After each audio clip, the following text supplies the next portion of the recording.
안녕하세요. 타타데오 상용차를 선택해주신 고객님들 그리고 미래의 고객님들 모두 반갑습니다. 저는 오늘 맥센과 구센 차량의 모든 내용을 알려드릴 일일 프로덕트 엑스퍼트 한주윤입니다. 지금부터 해당 차량의 관리 방법부터 다양한 기능 활용 그리고 차량 정비 노하우까지 알아보겠습니다. 이 영상은 화물 운송업을 처음 시작하시는 분들부터 기존 차주분들까지 모든 분들에게 도움이 될 만한 내용을 취합해 제작했습니다. 영상 시청 후 해당 차량에 관심이 있거나 구매를 고민하시는 분들께서는 저희 공식 홈페이지를 방문하시면 더욱 많은 정보를 확인하실 수 있으며 구매 상담을 통해 가까운 대리점에서 자세한 안내를 받으실 수 있습니다.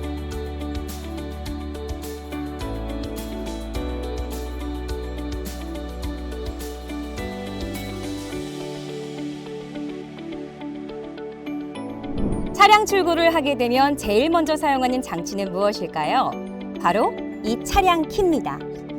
제가 오늘 소개해드릴 옆에 있는 차량이 바로 타타데오 상용차의 대형 트럭 맥센입니다.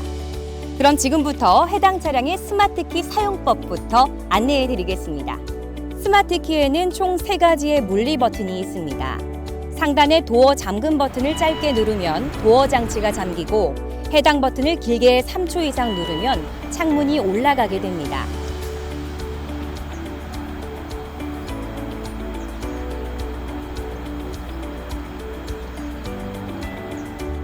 중간에 위치한 도어 잠금 해제 버튼을 짧게 누르면 도어 장치가 풀리며 이 버튼 또한 길게 3초 이상 누르면 창문이 내려가게 됩니다.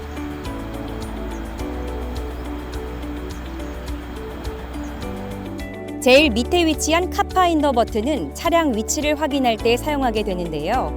도어가 닫힌 상태에서 짧게 누르시면 비상 경고등 및 경고음 2회가 울리게 됩니다. 추가적으로 원격 시동 옵션을 적용하셨을 경우 이 홀드 버튼을 눌러서 시동이 가능합니다. 차량이 잠긴 상태에서만 작동이 되며 3초 이상 누르게 되면 원격으로 시동이 걸립니다. 이후 다시 3초 이상 버튼을 누르게 되면 원격 시동을 끌 수도 있습니다. 샌링크 옵션을 선택하셨다면 스마트폰을 활용한 원격 시동 또한 가능합니다.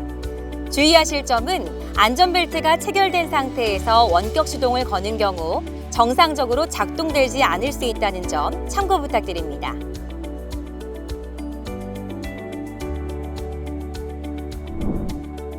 차량 출고를 받으시면 스마트 키와 별개로 검은색 키와 파란색 키가 있는 것을 확인하실 수 있습니다. 검은색은 연료 주입구 키, 파란색은 요소수 주입구 키입니다. 이 키들은 연료 및 요소수를 주입하기 위한 개폐용 키인데요. 엔진 시동이 꺼져 있는 상태에서 연료 주입구의 경우 키를 꽂은 후 시계 방향으로 끝까지 돌리면 캡을 열 수 있습니다. 반대로 요소수 주입구의 경우 키를 삽입 후 시계 반대 방향으로 끝까지 돌려주셔야 캡을 열 수 있습니다. 요소수가 부족하게 되면 차량 출력 및 성능에 문제가 될 수 있기 때문에 운행 전 반드시 꼭 요소수를 채우고 주행해 주시기 바랍니다. 연료 및 요소수 주입 완료 시 캡을 잠근 후 각 주입구 열대와 반대 방향으로 키를 돌려 닫히는 것을 확인 부탁드립니다.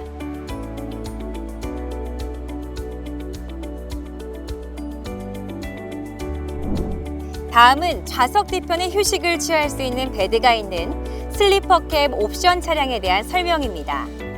해당 옵션 적용 차량에는 차량 실외에 사물함이 추가적으로 있습니다.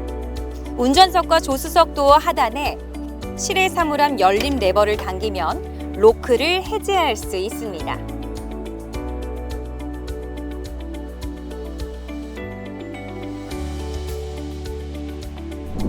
이런 대형 차량의 경우 전면부 유리를 청소하거나 와이퍼를 교체할 때 차체 높이 때문에 어려움이 있는 경우가 있습니다. 이런 점을 고려해 맥센 차량의 경우 전면을 보시면 접이식 범퍼 스텝이 있습니다.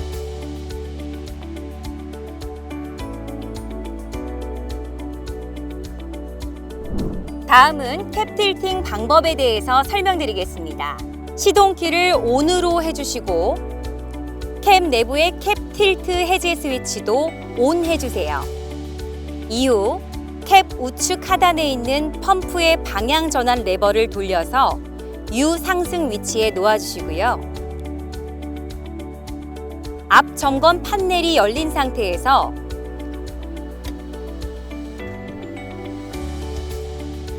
조수석 코너 쪽에 있는 캡 틸트 펌프 스위치를 누르면 펌프가 작동하며 캡이 상승하기 시작합니다. 캡이 완전히 틸팅되지 않은 상태에선 위험하니 반드시 틸팅을 완전히 내린 뒤 작업이 필요합니다. 캡을 다시 내리는 방법은 앞서 틸팅을 했던 방식의 역순으로 D 하강 위치에 놓으시고 스위치를 누르면 캡이 하강하기 시작합니다.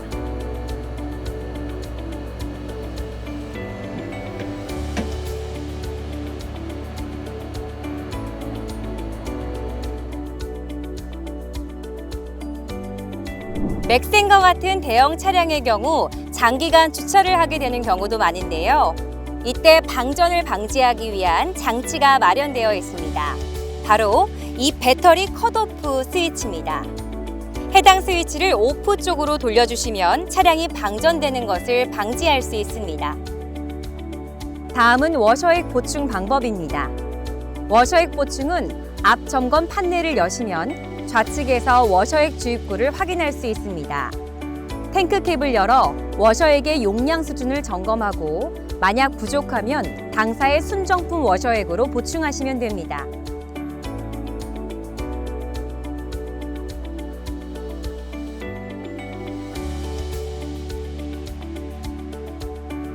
지금까지 맥센 차량의 실외를 살펴봤다면 지금부터는 본격적으로 실내 조작법과 기능에 대해 알려드리겠습니다. 제일 먼저 시동 버튼 사용법을 알려드리겠습니다. 변속 레버를 중립 위치에 두고 시동 버튼을 누르시면 되는데요. 브레이크 페달을 밟지 않고 시동 버튼을 누를 경우 녹색이 붉은색으로 바뀌며 액세서리 전원 모드로 켜지고 브레이크 페달을 밟고 시동 버튼을 누를 경우 파란색으로 변경되며 시동이 걸리게 됩니다.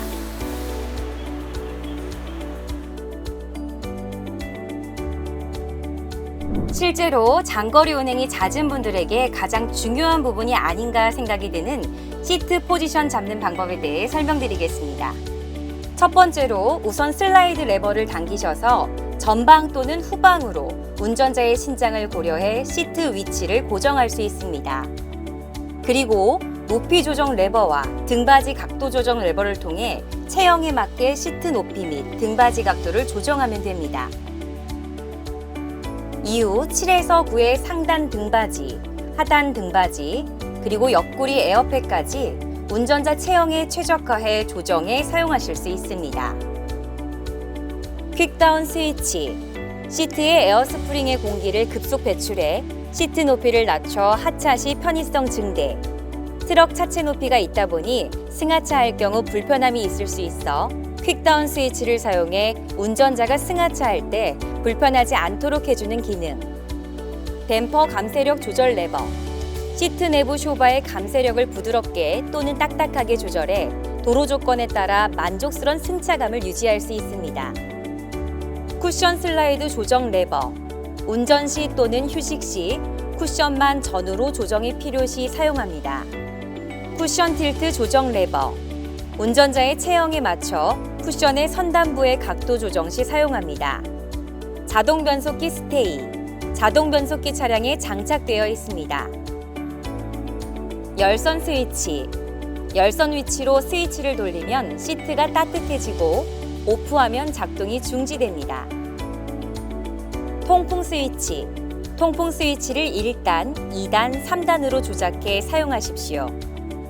이렇게 좌석 포지션 조정을 하신 후 핸들의 각도와 높이도 조정한다면 더욱 편안한 자세로 주행이 가능할 것 같습니다. 여기 보이시는 조향 핸들 조정 스위치를 누른 후 핸들을 전후, 상하로 움직여 각도를 조정할 수 있고 핸들의 각도 조정이 끝나면 핸들이 정확하게 고정되었는지 확인해 주시면 됩니다. 다음으로 라이트 스위치 조작에 대해 설명드리겠습니다. 조형 핸들 좌측 하단에 위치해 있는 라이트 스위치는 3단으로 작동되게 되어 있습니다. 좌측부터 설명드리자면 첫 번째는 오토라이트 기능이고 센서로부터 받은 일조량에 따라 전조등과 미동이 자동으로 점등, 소등됩니다. 차량 시동을 끄고 문을 잠근 이후에는 자동으로 불이 소등되니 일반적으로는 오토라이트에 두고 쓰시면 됩니다. 다음 동그라미 부분은 소등 부분이고 다음은 미등, 점등, 맨 우측은 전조등, 점등입니다. 안개등을 점등하는 방법은 미등이 켜진 상태에서 노브를 위로 뽑으면 안개등이 점등됩니다.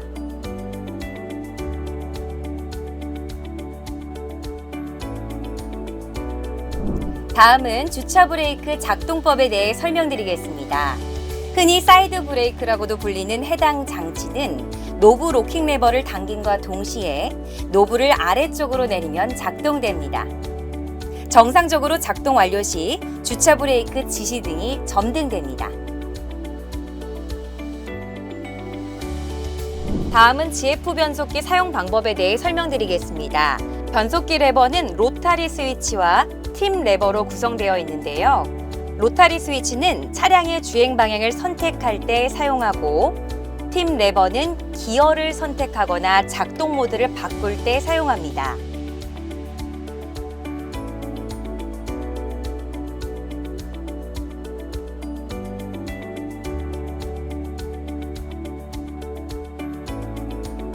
다음은 주행 시 유용한 여러 가지 기능을 수행할 수 있는 핸들 기준 좌측 레버에 대한 설명입니다. 기본적으로 방향 지시등과 전조등의 조작이 가능하고 크루즈 또는 PTO 기능을 활성화시킬 수 있는 기능도 있습니다. 크루즈는 사용자가 세팅한 특정 속도로 일정하게 차량이 주행하는 기능입니다. 우선 크루즈 기능은 다음과 같이 활성화됩니다. 1단계 크루즈 PTO 스위치 ON 합니다. 2단계는 크루즈 PTO 진입 준비 상태입니다. 2단계 이후 크루즈 PTO 진입을 위해 리줌 스위치를 1회 ON 합니다. 3단계 크루즈 PTO 상태에서 원하는 차량 속도 RPM을 인크리즈, 디크리즈 스위치를 이용해 증가, 감속하십시오. 4단계 크루즈 PTO 상태에서 클러치 페달, 브레이크 페달 또는 엔진 브레이크, 인타더 브레이크 등 브레이크 기능을 사용하면 기능이 해제됩니다. 이때 리줌 스위치 ON 1회 하면 클러치 페달, 브레이크 페달 밟기 전 차량 속도로 다시 세팅됩니다. 능동형 크루즈 컨트롤 시스템은 별도의 조작 없이 자동으로 작동됩니다.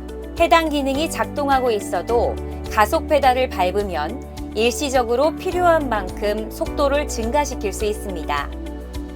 그 후 설정된 속도로 돌아가고자 할 때에는 가속 페달을 떼시면 설정한 속도로 다시 주행하게 됩니다. ACC 기능 동작 중에서 차간거리, 즉 앞차와의 거리를 조절하기 위해서는 차간거리 설정 버튼을 누르시면 작동되며 최초 3단계로 자동 설정되어 있어 스위치를 누를 때마다 차간거리가 변경됩니다.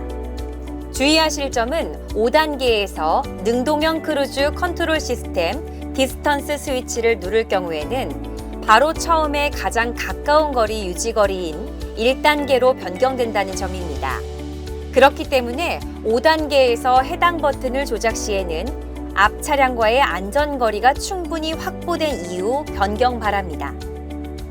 또한 이 차간거리는 전방의 감지 센서를 통해 인식되기 때문에 센서 커버에 이물질이 묻으면 ACC 기능이 일시 또는 완전 해제될 수 있습니다. 따라서 많은 비나 눈이 오는 악조건에서는 센서 오작동 확률이 있다는 점 유의해 주시기 바랍니다. 추가로 이 차량에는 다양한 세이프티 옵션이 장착되어 있는데요. 첫 번째로는 AEB 긴급 제동 시스템입니다. 해당 시스템은 차량 감지 센서를 통해 충돌 위험 상황에 따라 경고음, 경고 메시지 및 브레이크 순간 동작으로 충돌 위험을 운전자에게 알리고 승객을 보호합니다. 차량에 시동을 걸면 자동으로 AEB가 작동 가능 상태가 됩니다. AEB 시스템 해제 방법은 스위치를 누르면 해제가 됩니다. 다음은 차량 자세 제어 시스템입니다. AEB와 마찬가지로 차량에 시동을 걸면 자동으로 ESC 작동 가능 상태가 되고 주행 중 차량 자세 제어 시스템이 작동하면 지시등이 전멸됩니다. 작동 정지를 하기 위해서는 아래의 버튼을 누르면 정지되고 ASR 기능도 같이 정지됩니다. 일반적인 주행 환경에서는 ESC와 ASR 두 기능 모두 작동 상태에서 운전하는 것을 권장드립니다. 다음은 차선 이탈 경고 시스템인 LDW에 대한 설명입니다. 이 기능은 전면 유리 상단부 쪽에 장착된 카메라를 이용해 전방 차선을 감지하고 차선을 이탈할 경우 경고하며 전방 차량과의 충돌 가능성을 판단해 경고 표시 및 알람음이 작동됩니다. 차량이 좌측 차선을 이탈할 경우 좌측 차선 이탈 경고 화면이 디스플레이되며 좌측 차선 이탈 경고 등이 전멸되며 경고음도 함께 울립니다. 버튼을 누르면 LDW를 끌 수 있습니다. 다음은 동공인식 졸음경보 시스템입니다. 동공인식 졸음경보 시스템이란 졸음 및 전방 미주시의 상황에서 사고를 미연에 방지하기 위해 경고하는 장치입니다. 차량 속도가 20km 이상인 시점부터 운전자 얼굴과 동공인식을 자동 실시하며 얼굴과 동공인식 완료 시 카메라의 중앙 LED가 2초간 점등 후 소등합니다. 이때 졸음운전 및 전방 미주시 경고를 위한 준비가 완료되며 얼굴과 동공인식 이전에는 경고를 하지 않습니다. 운전자가 약 2초간 졸음운전을 하는 경우나 전방이 아닌 좌우를 약 3.5초간 주시하는 경우에도 경고가 발생합니다. 오프하는 방법은 눈 모양의 버튼을 오프하면 종료됩니다. 이 외에도 방향 지시등 스위치 좌우측으로 작동해 차선 변경할 때 사각지대를 AVN에 보여주는 코너뷰 모니터링 카메라, 타이어 공기압을 실시간으로 측정할 수 있는 TPMS 또한 옵션으로 선택 가능합니다.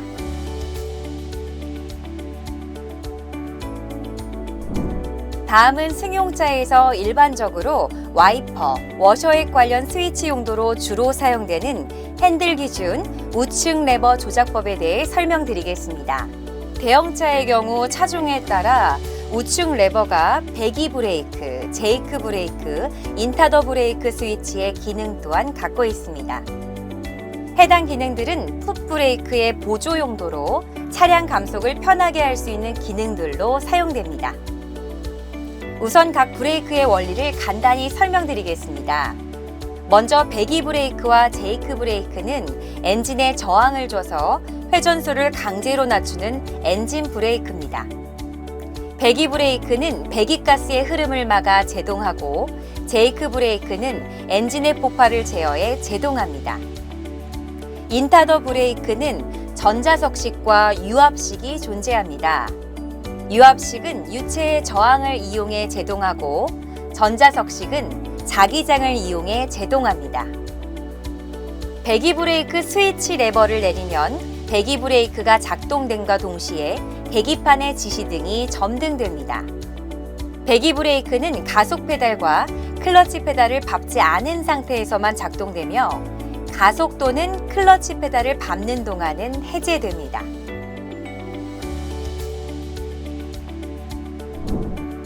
지금부터는 따로 설명드리지 못했던 스위치들에 대해서 간략하게 설명드리겠습니다. 태그 푸셔 엑슬 상승 하강 스위치, 전자제어 에어 서스펜션이나 가변축 자동 하강 시스템이 적용된 차량의 경우에 볼 수 있는 스위치입니다. 가변축을 상승 또는 하강시키는 스위치입니다. 상승된 상태에서 누르면 하강, 하강된 상태에서 누르면 상승하게 됩니다. 무거운 화물을 운송할 때는 모든 축을 내려서 바퀴당 부담하는 하중을 줄일 수 있고, 공차 상태나 가벼운 짐을 운송할 때에는 축을 올려 연비 개선과 타이어 마모를 저감할 수 있는 기능입니다. 트랙션 헬프 스위치, 구동축 누르기라고도 하는데, 스위치를 누르면 경사면이나 미끄러운 도로 출발 시 바퀴가 헛돌기 쉽기 때문에 구동축에 압력을 더해줘 견인력을 증대시키는 기능입니다. 이 기능이 활성화되면 차량 하중이 구동축에 집중되면서 트랙션 확보가 가능해지며 30km 이상 속도에서는 자동 해제됩니다.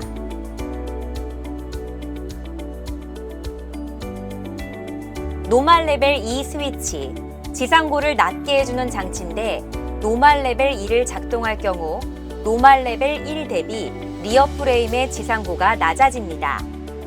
다만 이때에는 리어 축 중에 축중이 정상으로 배분되지 않습니다. 작업등 스위치, 야간 작업 시 작업을 원활히 할 수 있도록 사용되는 스위치며 작업등을 ON 시키면 지시등 및 작업등 램프가 점등됩니다. 사이드 미러 열선 스위치, 스위치를 누르면 미러 내에 장착되어 있는 열선에 의해 습기 및 서리가 제거됩니다. 스위치 작동 시 15분 동안 열선이 작동되며 이후 자동으로 오프됩니다. 연료 예열 스위치, 동절기 시 연료가 동결되었을 경우 이 스위치를 누르면 연료 필터 예열이 됩니다. 스위치 작동 시 15분 동안 자동으로 연료 필터 예열이 작동되며 스위치는 자동으로 오프됩니다. 캡 틸트 해제 스위치, 캡을 들어 올릴 때 먼저 이 스위치를 눌러 캡 로크를 해제시킨 후에 차량 외부에 있는 스위치를 사용해 캡을 들어 올려야 합니다. 이 스위치를 누르는 동안에는 계기판에 캡 틸트 경고등이 점등되며 경고음이 계속 울립니다. 엔진 PTO 스위치, 믹서 또는 특장에 쓰는 엔진 PTO 버튼입니다. 변속기 PTO 스위치, 범프 또는 특장에 쓰는 변속기 PTO 버튼입니다.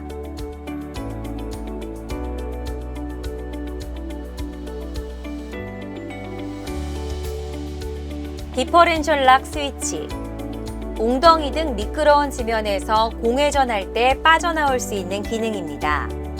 개별적인 구동력을 갖는 디퍼렌셜 기어의 작동을 제한해 양쪽 바퀴의 구동을 동일하게 고정시키는 디퍼렌셜 락 또는 차동 잠근 장치라 부릅니다. 작동 전에 계기판에 ASR 지시등이 점등되어 있으면 먼저 ASR 컷오프 스위치를 작동시켜야 합니다. ASR 오프 스위치, ASR이란 가속 페달을 밟는 과정에서 바퀴가 헛돌지 않게 해주는 기능입니다. 험지 탈출 시 타이어에 슬립이 발생하면 자동으로 ASR 기능이 작동하게 되면서 ASR 기능에 의해 엔진 출력이 저하됩니다. 이에 ASR 오프 스위치를 동작시키면 엔진 출력이 저하되지 않고 험지 탈출을 가능하게 합니다. 언덕길 발진 보조 스위치, 운전자가 언덕길 같은 경사로에서 언덕길 발진 보조 스위치를 누르면 제동 시 평상시와 같은 제동 압력이 들어가게 되며 가속 페달을 밟을 경우에는 뒤로 밀림 현상 없이 차량 출발이 가능하게 됩니다.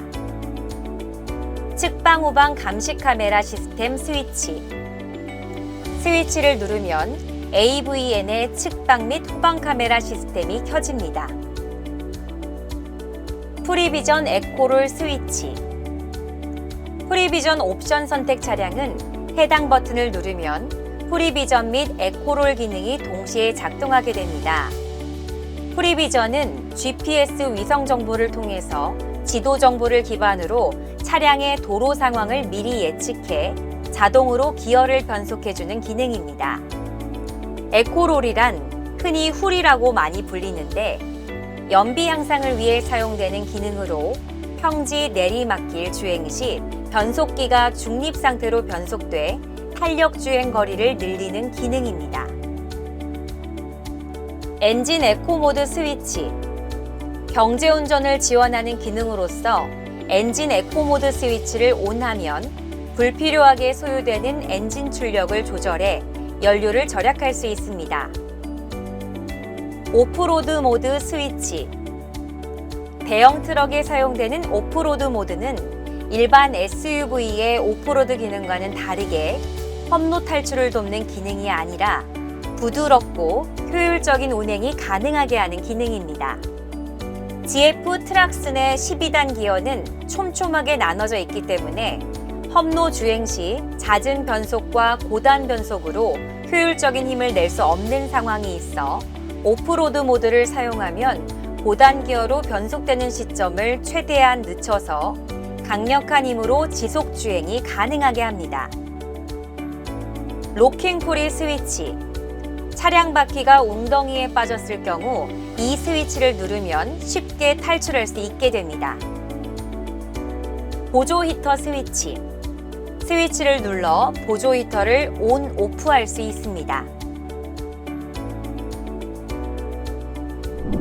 다음은 슬리퍼 캡에 있는 베드를 컨트롤할 수 있는 기능에 대해 설명드리겠습니다. 해당 컨트롤러를 통해 히터 조절, 실내 등과 같이 여러 기능을 조작할 수 있습니다. 자세한 기능 설명은 화면을 참조해 주시기 바랍니다.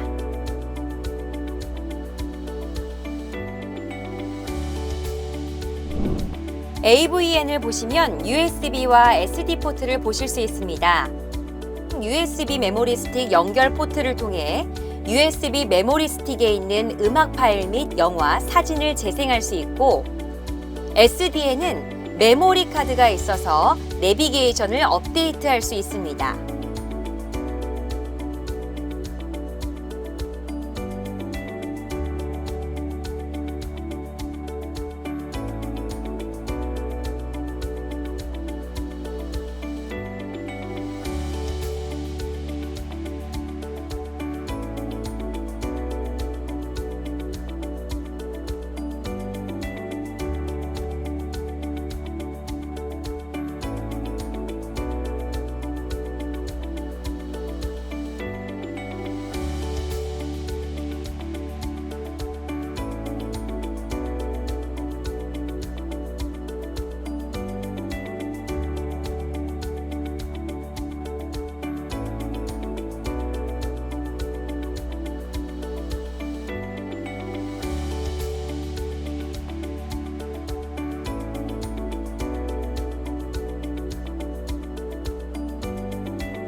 실내 헤드룸 쪽을 보시면 전자식 기록계와 하이패스 기능이 있고 우측을 보시면 샌링크 기능을 위한 전자장치가 있습니다.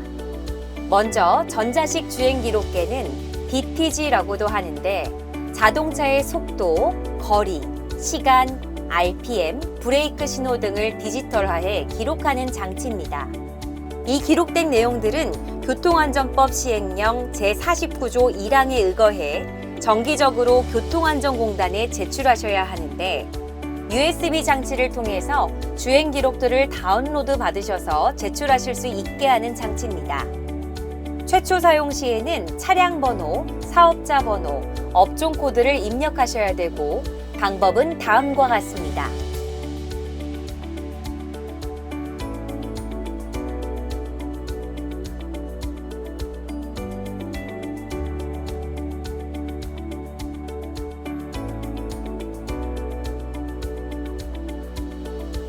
하이패스는 신차 출고 이후에 구비 서류를 제출하셔야 등록이 완료되고 등록은 구매하신 판매 대리점을 통해 전산으로 신청해야 진행됩니다. 다만 출고 시점엔 도로공사의 하이패스 용도가 화물로 등록되어 있지 않으니까요. 고속도로 톨게이트에 위치한 도로공사 영업소에 방문하시어 화물 등록 및 심야 할인 등록 후 사용해 주셔야 합니다.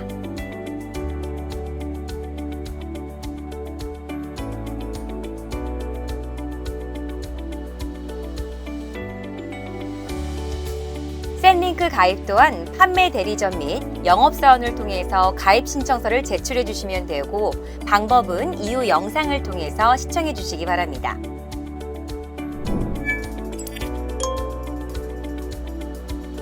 샌링크 가입 절차에 대해 안내해 드리겠습니다. 샌링크 가입 신청서는 차량을 출고한 대리점 혹은 영업사원분을 통해 작성하실 수 있습니다. 정해진 양식에 맞게 가입 신청서를 작성해 주시면 되는데요. 이 올바른 개인정보가 기입되어야 개통 절차가 원활하게 진행될 수 있습니다. 여기 보시면 성함, 주민등록번호, 휴대폰번호, 주소 등 필수 항목을 빠짐없이 그리고 정확하게 작성 부탁드리고 특히 마지막에 서명, 누락 없이 꼭 기재해 주세요. 작성된 가입 신청서는 대리점을 통해 샌링크 콜센터로 전달되어 해피콜을 드릴 건데요. 고객님의 개인 정보를 확인한 이후 개통 절차가 마무리됩니다. 이때 콜센터에서는 080으로 시작하는 번호로 전화를 드리게 되는데요. 스팸 처리가 되어 있는 경우 전화가 가지 않을 수 있으니 미리 확인 부탁드리겠습니다. 해피콜 이후에는 고객님께서 직접 차량에 설치된 단말기 리셋을 해주셔야 합니다. 단말기 전면에 있는 작은 구멍을 바늘 같은 도구로 꾹 찔러주세요. LED 불빛이 깜빡이면 리셋이 시작되고 전멸이 소등되면 개통이 완료됩니다. 끝으로 샌링크 사용에 필요한 앱은 플레이스토어, 앱스토어에서 다운로드 해주시면 됩니다. 샌링크 가입이 어려우신 분은 콜센터 혹은 가입 대리점에 언제든 문의해주세요. 다음은 퓨즈박스 위치 및 개폐 방법에 대해서 설명드리겠습니다. 퓨즈박스는 실내에 하나, 실외에 하나, 총 2개의 퓨즈박스가 있습니다. 퓨즈박스는 조수석 앞에 설치되어 있고 글로브박스 잠금 장치 2개를 풀면 퓨즈박스 커버를 열 수 있습니다. 고장 원인에 따라 상세한 퓨즈 교체는 취급 설명서를 참고하시거나 가까운 정비소에 방문하시어 점검 바랍니다. 상용차의 특성상 운행 전마다 차량 상태를 점검하는 것은 너무나도 중요한 일입니다. 다음은 운행 중 안전사고 및 긴급사고 등을 방지하기 위한 차량 점검 방법들을 알아보겠습니다.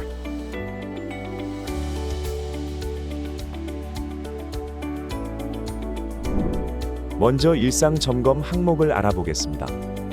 다음 항목들은 매운행, 수시로 점검해 주시면 최상의 컨디션으로 차량 운행이 가능합니다.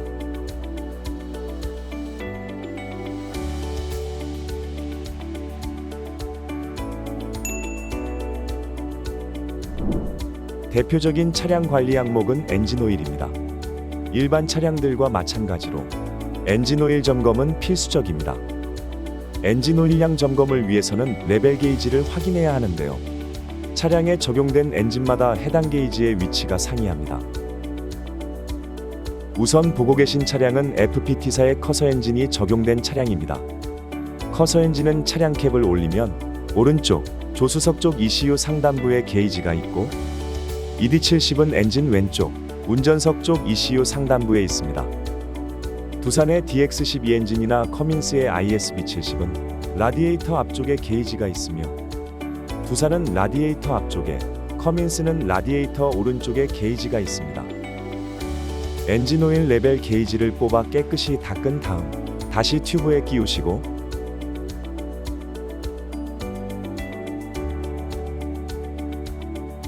레벨 게이지를 다시 뽑아 오일량 및 오일의 오염 여부를 점검하시면 됩니다. 오일 수준은 엔진오일 레벨 게이지의 최대 맥스와 최소 민 사이에 위치되어야 하며 최소 표시 이하로 내려가면 오일을 최대까지 보충하시면 됩니다.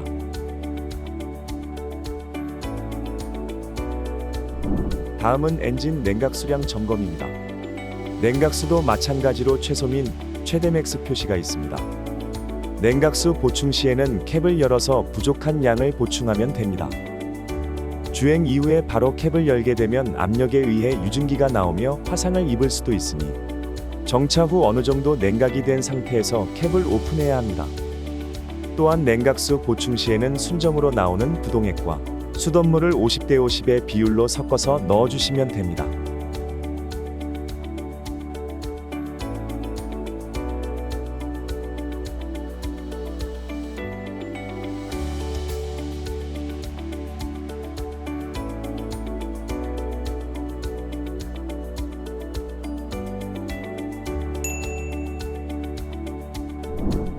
다음은 에어탱크 수분 제거입니다. 이 작업은 제때 하지 않는다면 수분 결빙으로 인해 브레이크 성능이 저하될 수 있습니다. 동절기에는 특히 차량 운행 직후에 하는 것을 추천합니다. 에어탱크 하단에 손가락으로 걸 수 있는 고리가 있는데 고리 부분을 당기면서 꺾어주시면 치익 소리가 나면서 에어탱크 내 수분이 빠지는 것을 볼 수 있습니다.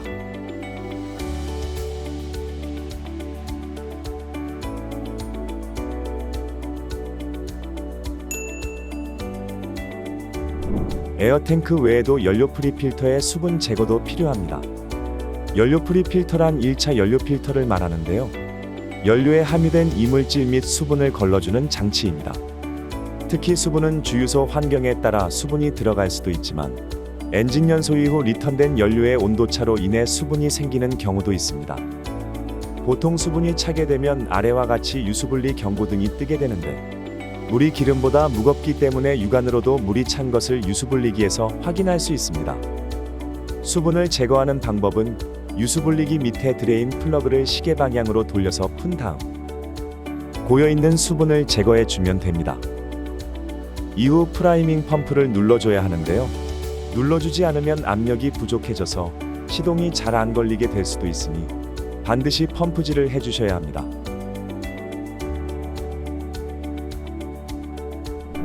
그 외에 누유, 누수, 누기 부위 점검을 자주 해주시면 좋은데 차주분들께서 직접 해당 부위 확인이 어려운 부분이니 단골 정비소에서 지속적인 관리를 해주시면 좋습니다.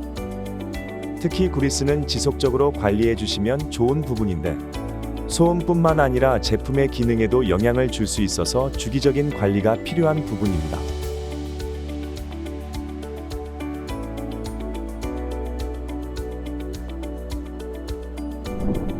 차량 출고 이후 초기에 반드시 점검해줘야 하는 항목들이 있습니다. 해당 항목들은 누적 주행 거리 1000km 이내 시점에서 꼭 점검 진행해 주시기를 부탁드립니다.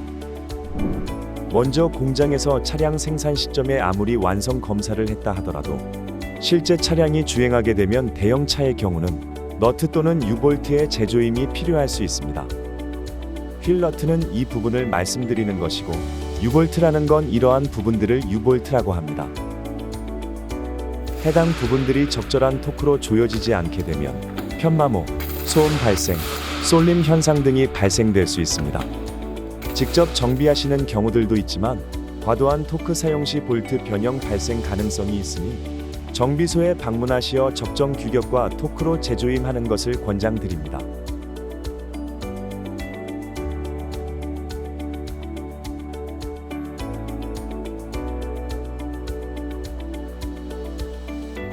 어느 정도 주행을 진행한 차량 상태이기 때문에 타이어 마모 상태를 한번 봐주셔야 하는데요. 타이어 접지면이 한쪽으로 치우친 타이어면이 마모가 되어 수명이 단축되는 경우가 있습니다. TPMS, 타이어 공기압 모니터링 시스템이 있는 차량은 타이어 공기압 확인이 용이하나 옵션이 없을 경우 정비소 방문 시에 차량별 적정 공기압을 확인하시어 채워주시는 것이 좋습니다. 표준 타이어 공기압은 다음과 같습니다.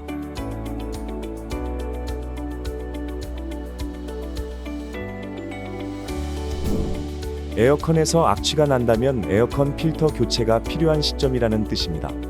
추천드리는 차량 내부 에어컨 에어필터의 교체 시기가 바로 10,000km 정도입니다. 교체 방법은 다음과 같습니다.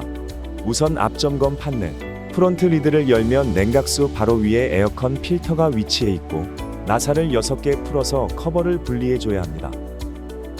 이후 1차망을 분리한 뒤 손잡이를 잡아당기면 에어컨 필터가 빠져나오게 됩니다. 빼실 때 방향을 잘 보시고 교체 후 삽입해 주실 때 방향이 바뀌지 않도록 하셔야 합니다.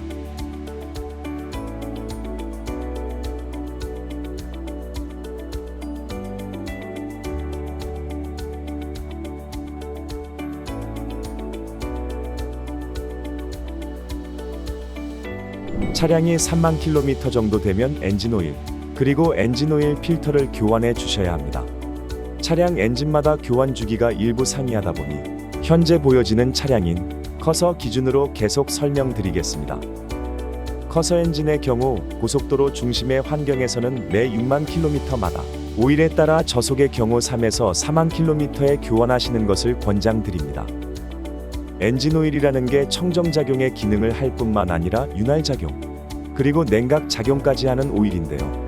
엔진 동작 과정에서 시간이 지날수록 엔진 오일 안에 오염 물질이 축적되게 됩니다. 오일이 포화되면 엔진 표면에 마모를 일으키기 때문에 반드시 오일 교환 시점에는 필터를 같이 교환해 주셔야 합니다. 또한 엔진 오일 및 필터 교환 시점에 남아가스 필터, CCV 필터 등으로 불리는 브로바이 필터를 같이 교환해 주셔야 합니다. 이 브로바이 필터의 역할이 블로바이 가스를 엔진 오일과 배기가스로 분리하는 역할을 하게 됩니다. 그래서 필터 성능이 저하될 경우 엔진 오일과 브로바이 가스가 제대로 분리되지 않으며 제때 필터를 교환하지 않으면 엔진 오일 소모량 증가 및 엔진 내부로 오일 유입이 될 수 있습니다.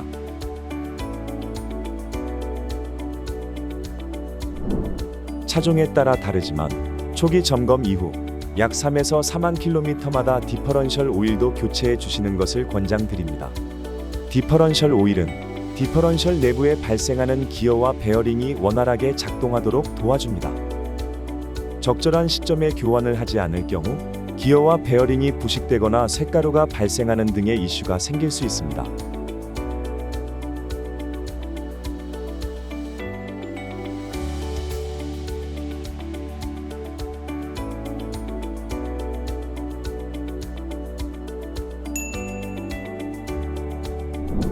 (5만 킬로미터) 정도 누적 주행거리가 되었으면 CAPU 필터 카트리지 교환이 필요합니다.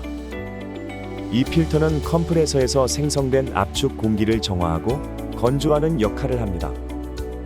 적정 시기에 교환하지 않을 경우 에어탱크에 이물질이 유입되어 브레이크 성능 저하가 발생될 수도 있습니다.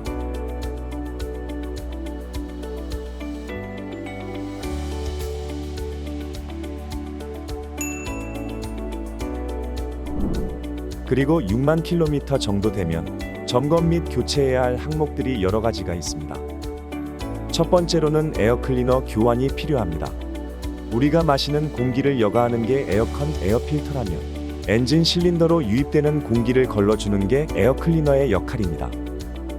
청소 방법이 직접 하시는 것도 어렵지 않아 보통 12,000km마다 청소를 권장드리는데 수명이 있는 필터다 보니 6만 킬로미터 정도 되면 신품으로 교환하는 걸 권장드립니다.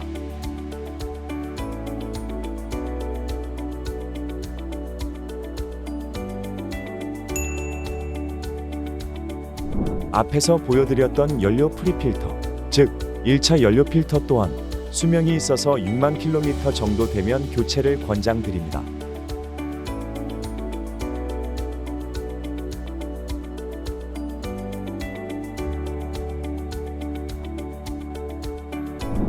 세 번째로는 냉각수 교환인데요. 냉각수는 엔진 내부를 순환하여 엔진의 열을 식혀 최적의 온도를 유지시켜주는 역할을 합니다. 교체 시점에 냉각수를 교체해주지 않으면 캐비테이션이란 현상이 발생될 수 있어 반드시 교체가 필요합니다.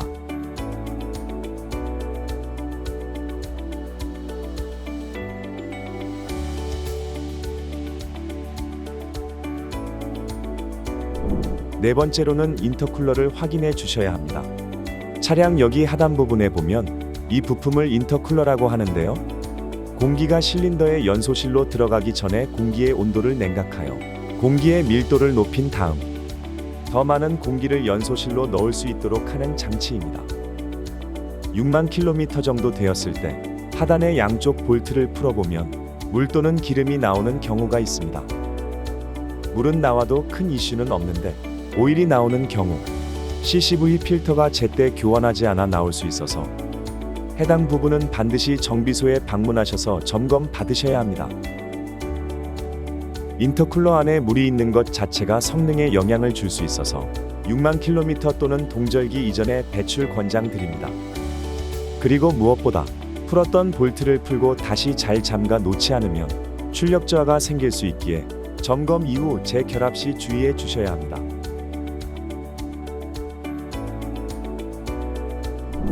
그 다음 차량의 누적 주행 거리가 8만 킬로미터 정도 되면 DPF 강제 재생이 필요한 시점입니다.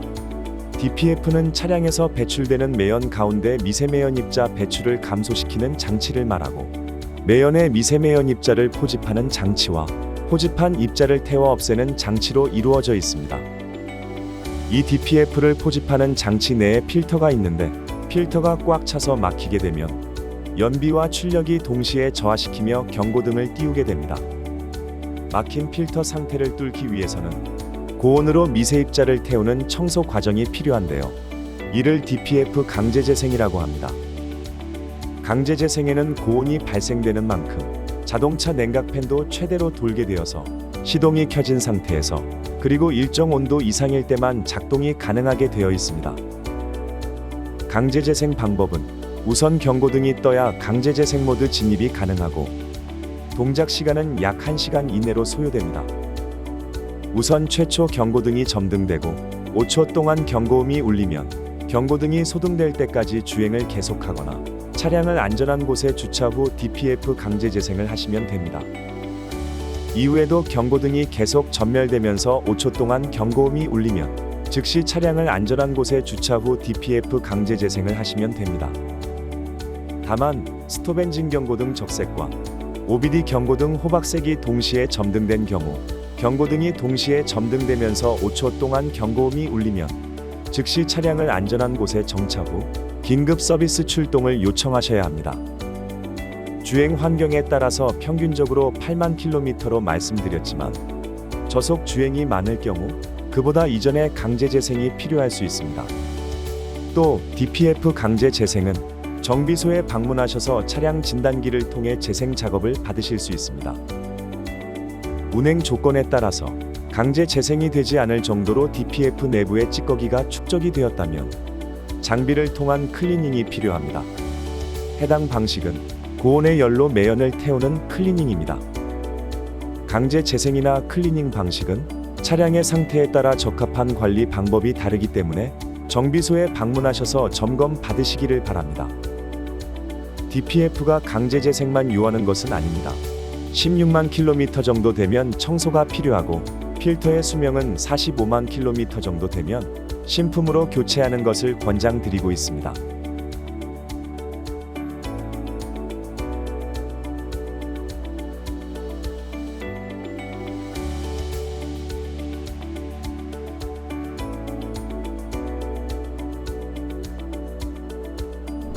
차량의 누적 주행 거리가 10만 킬로미터를 넘어서게 되면 이제 2차 연료 필터 교환이 필요한 시점입니다. 2차 연료 필터는 메인 필터로 부르기도 하는데요. 2차 연료 필터의 기능은 1차에서 걸러준 연료를 2차로 한 번 더 걸러주는 역할을 하는 것입니다. 엔진룸 가까이에 있어서 실제로 자가 교체는 어려우니 정비소 가셔서 교체를 권장드립니다.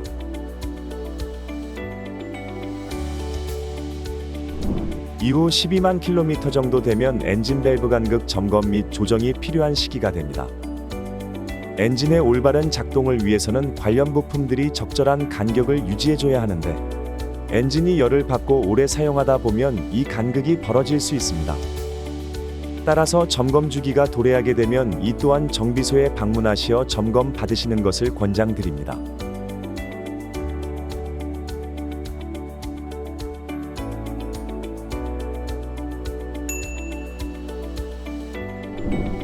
요소수는 유로6 환경 규제에 맞추어 차량으로부터 배출되는 대기오염 물질을 줄이는 역할을 합니다.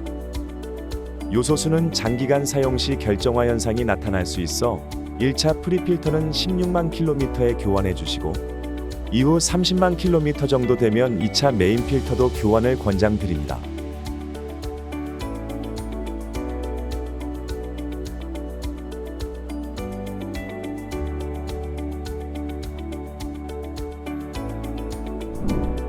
마지막으로 20만 킬로미터를 넘었다면 이제 엔진 부속 벨트 교환이 필요한 시점입니다. 벨트의 수명은 20만 킬로미터까지 쓸 수 있지만 소음 또는 베어링 문제가 생길 수도 있는 바 오일 교체 등의 시기때마다 자주 점검해 주셔서 적절한 시점에 교환하는 것을 권장드립니다.